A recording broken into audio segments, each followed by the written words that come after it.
to discuss and review the AFC divisional round between the Oakland Raiders and the New England Patriots. He meant Crybabies. From Saturday, January 9th, 2002, also known as the Tuck Rule game. So, a lot to unpack here. Before we get started, we want to let you know, like, share, subscribe.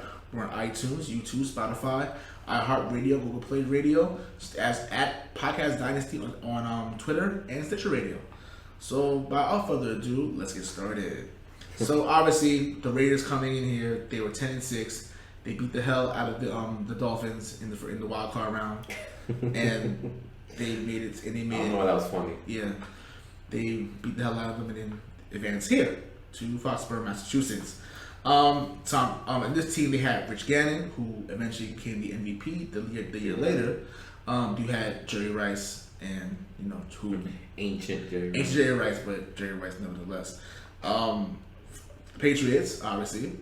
The starting lineup of the Patriots was Brady at quarterback, obviously. Antoine Smith running back. Mark Edwards at fullback. At wide receiver, you had Troy Brown and David Patton. Tight end, you had Rod Rutledge. The offensive line, as always, is Matt Light, Mike Compton, Damian Woody, Joe Druzzi, and Greg Randall. On the defensive side of the ball, on the D-line, you had Bobby Hamilton, Brandy Mitchell, Riddick Parker, and Anthony Pleasant. The linebackers, you have Roman Pfeiffer, Mike Vrabel, Teddy Bruschi. And in the secondary, you have Ty Law and Otis Smith on the corners. And in the safeties, you have Lawyer Malloy and Tupucky Jones.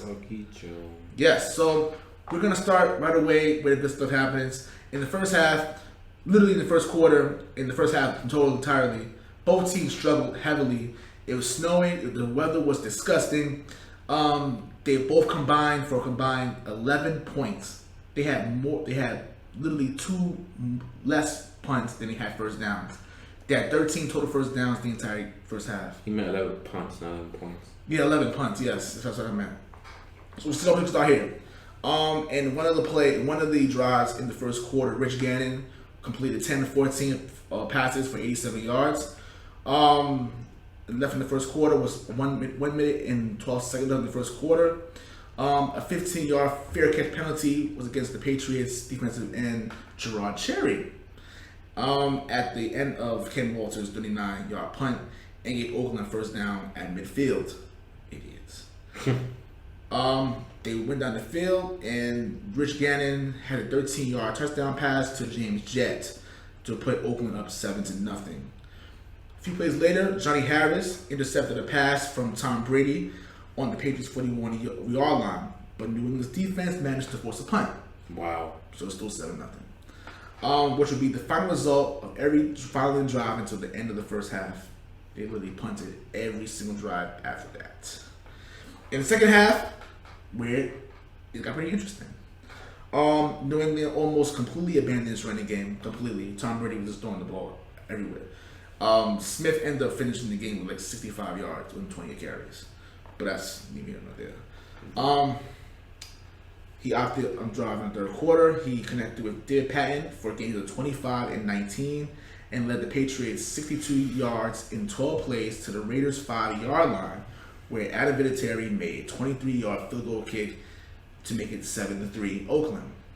But Terry Kirby returned the ensuring kickoff 22 yards to the Oakland 37-yard line, where the Raiders responded with a 10-yard play, with a 10-play drive, 43 yards to score on a 38-yard field goal kick by Sebastian Janikowski. He's been in that shit a long time, man. He's old. Like, goddamn. I think that's his second year, if I'm not mistaken. I think he's drafted 2000, I believe. Yeah, he's the same year as Brady, yeah. So it's 10-3. It's 10-3 Oakland. Where am I at? Then after that, it was a 33-yard punt by the Raiders. First down on their own 49-yard line. A 22-yard reception by Jerry Rice, which set up Janikowski's second field goal, 45 yards, which gave the Raiders a 13-3 lead with 2 minutes left in the third quarter. So pretty much they completely just out-muscling. They're probably the better team the last 3 games. Pretty much they were a better team in this game. So what happens later from the Crybabies in Oakland, we'll get to that in a second. In the fourth quarter, Brady led the Patriots on a 10-play drive, 67 yards combined, completing 9 consecutive passes for 61 yards, and finishing off with a 6-yard touchdown run by himself to cut the deficit 13-10. I know that. It's the one when he spiked the ball and bust his ass. Yeah.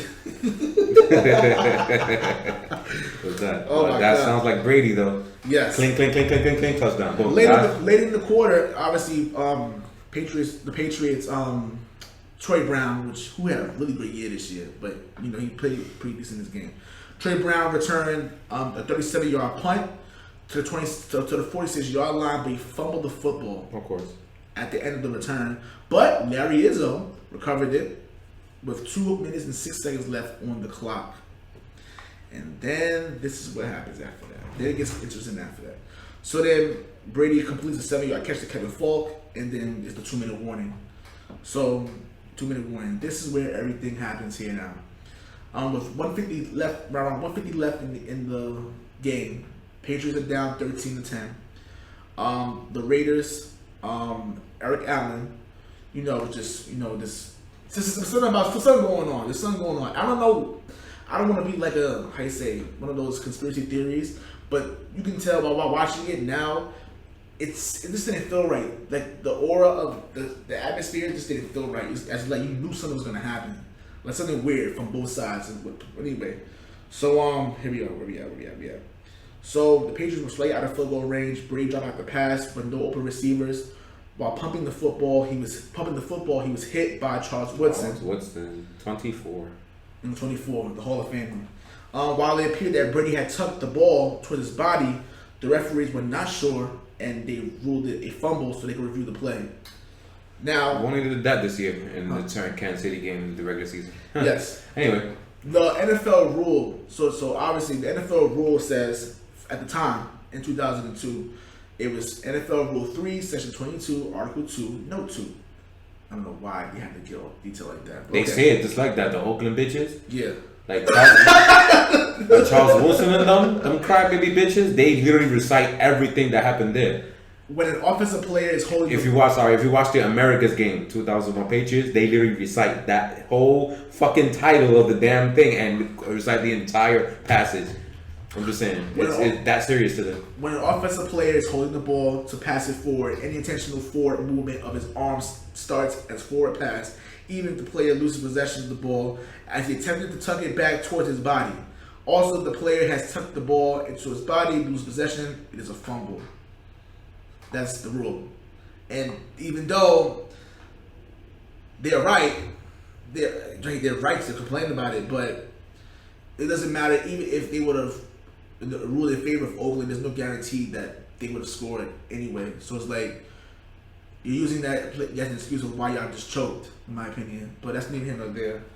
But so that's the rule that from NFL at the time before they changed it. After a video replay, Walt Coleman, who was the head referee, reversed the call, declaring that the play was incomplete for a pass and giving possession back to New England. The referee said that the ball was moving forward at the time at which it was dropped. Thus, the original call was overturned, and the Patriots maintained a possession inside the Raiders' 29-yard line. So now it's 2nd and 10.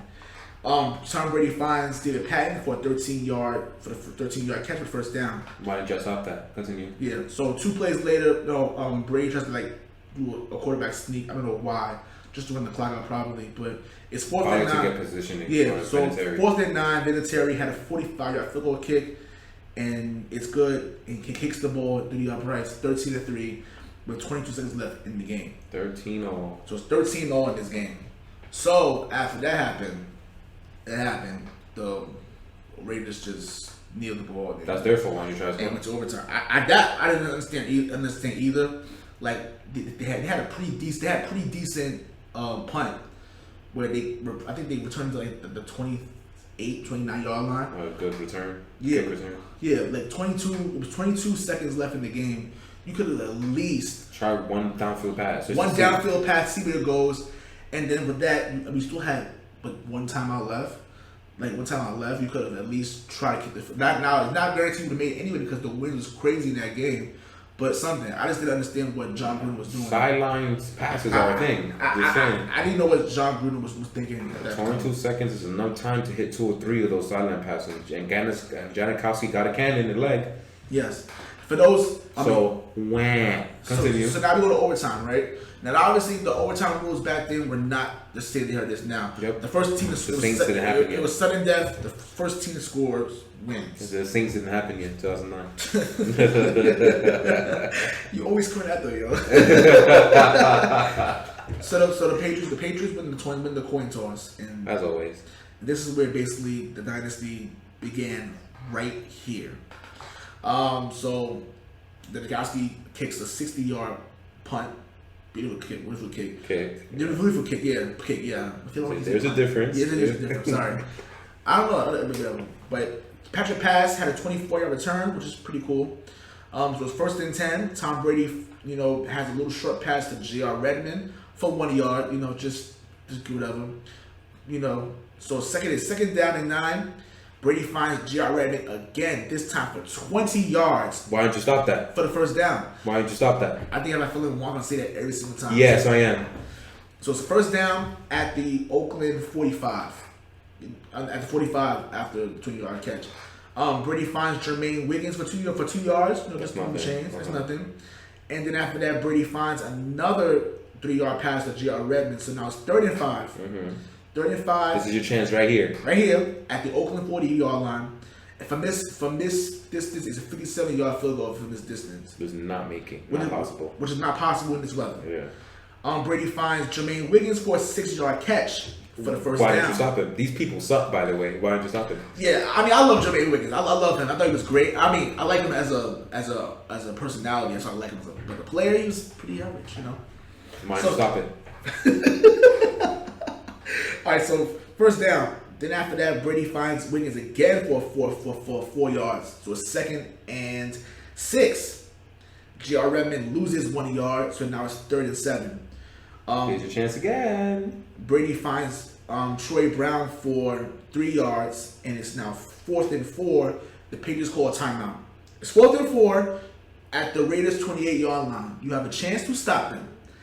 But did they? No. Antoine Smith ran up the middle. 4th down. Up the gut for 4 yards. First down. First down, New England. And you allow a 4th down conversion in the fucking blizzard. So again, the tuck rule is the reason why you lost? I wonder that. Continue. So the first down, Brady finds the pass for 6 yards. So now it's 2nd and 4. So then now 2nd and 4. Antoine Smith ran up the middle. So now it's 3rd and 5.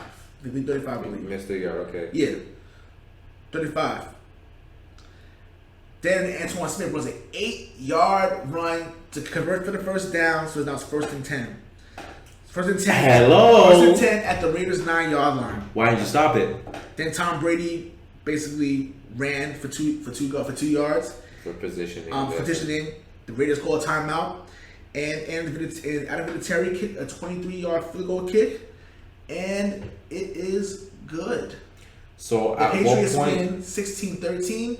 And they advanced to their first AFC Championship game since 1996. Because it wasn't that long before that. Which, yeah. It wasn't. It was like 5 years ago. But anyway, at what point was this the fault of the tuck rule? They got gashed. They allowed a 4th down conversion in overtime. That's horrible. And they allowed that. At what point was this the tuck rule's fault? No, it was you bitches being fucking trash. That's what it was. You couldn't stop them when you needed to. So that's what happened. Fuck God, they've been crying about this for over 20 years. Charles Wilson them still bitch about it to this day. I'm mad you said that they actually recited the rule, the old rule, word for word. I'm like, yo, bro, listen, Charles Wilson. You're Hall of Fame, we love you and all everything. But stop, let it go, man. Let it go. Oakland friendly, let it go. It's not. And then did y'all lose the Super Bowl the year later? That's what I'm saying. You make it the next year, and lose, and it get destroyed. So who was to say y'all gonna beat St. Louis? They weren't gonna beat St. Louis. You thought you were gonna beat Kurt Warner and them? I doubt it very much. So then shut up. We weren't sure. Would you gonna beat Pittsburgh? I was about to say that in Pittsburgh, doubtful. Doubtful. I think Pittsburgh and and St. Louis would have been a great Super Bowl. I think that would be a great Super Bowl. But yeah. I think the only team that's going to be able to beat St. Louis was actually the Patriots. I honestly got to think that. I don't think any team would have beat them. They would have not repeated. They would have won 2 out of 3. Yeah. Still amazing. I think so. I don't think they would have beaten anybody else beat them but the New England. It took Belichick. Me personally, because I don't think that offense and who the hell's their quarterback? Brad Johnson is Pittsburgh. Well, no, I was not him. Some bum. Was it Cordell Stewart? No, not Cordell. It wasn't Stewart anymore, was it? No, I think it was Brad something. Something. He's trash. Yeah. So you think that was gonna be able to be to keep up with the greatest one? No. I don't care what that defense was gonna do. No. And you know what's crazy? I know Cowher was, great coach, but let's be honest, dude, he couldn't win the big games. He couldn't. No, he couldn't. He was Andy Reid before Andy Reid. He couldn't. Or I guess during Andy Reid. Yeah. At least Andy Reid made a Super Bowl before him. True. He did. But so they advanced. Patriots would advance to the AFC Championship game in Pittsburgh, which we'll get into that on the next episode because it's getting late. So besides that, it is getting late. So other than that, this episode alone, I figured that we wanted to do like all together, but it's like it took too long to do it. So we kind of broke it down a little bit. So we probably finish up the season. This is 16 minutes right here. Yeah. The AFC Championship game had more action, so there's going to be more to talk about. So it's going to be longer than this. And it's the Super Bowl. And the entire Super Bowl was great. Yeah. That's going to be at least half an hour on its own right there. We weren't trying to be for over an hour for the playoffs. Yeah, so we cut it up. So that's why we did it this way. But other than that, like, share, subscribe. Well, we're on, like I said before, I'll say it again. We're on iTunes, YouTube, Spotify, iHeartradio, Stitcher Radio, Google Play Radio. There you go. At Podcast Dynasty on Twitter. And also, we appreciate you all for the support. And I really like this Dynasty thing. I like it a lot. I think 2004, 2003, I think it'll be a lot more interesting because you get to see the games there a lot more action packed. And Brady's better. But this season, so even though those stupid fumbles will be out there. It's the baby. It's like the start of the dynasty. But this was kind of hard to watch. This season was really, really hard to watch. It was like, damn, this is pretty bad football. Well, at least it's gonna get better for you the next 2 times. Though. Yeah, those games are good. So especially the Super Bowl. So unfortunately, when we have to review 2007, I'm gonna cry. You know what's crazy? It's gonna be fun to review. And that one's gonna be fast too because we get to share everybody. So. Yeah, but I'm talking about. I never watched. The result? Yeah, I've never watched Super Bowl 42 since. Really? I only watched it one time. I've never watched. I had to see it to know because that was my first game Super Bowl I ever watched, so I didn't have any football knowledge. So I had to see it as a guy who knows now. I had to see it just to see what was really wrong with it. I can't watch it. I can't wait to go to Super Bowl 46 because I have a lot to say about that. I watched that not so long ago. But that's not gonna be till like fucking June. All right. All right, guys. So other than that, peace, love, and applesauce. Let's go, Pats. As always, you see the vibes. Ooh.